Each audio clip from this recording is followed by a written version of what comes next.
This week in News of the Week, big factory openings and fresh launches are dominating auto headlines. Maruti Suzuki is expanding its production capacity with a new plant in Haryana. The facility, inaugurated by Prime Minister Narendra Modi and Japan's Prime Minister Sanai Takaichi, will take the company's total production capacity to 10 lakh units, backed by an investment of 35,000 crore rupees.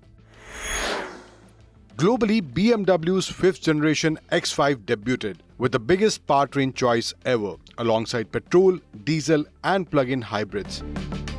There's the first all-electric iX5 offering up to 845 km of range. A hydrogen version is also on the cards, and production kicks off in August 2026.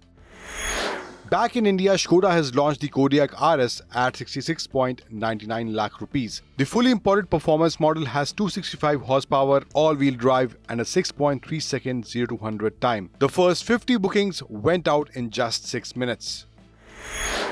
For the price hike season, BYD India has increased prices on select electric variants by up to 1 lakh rupees effective July 1st. Changes cover Atto 3, Sealion 7 and BYD Seal.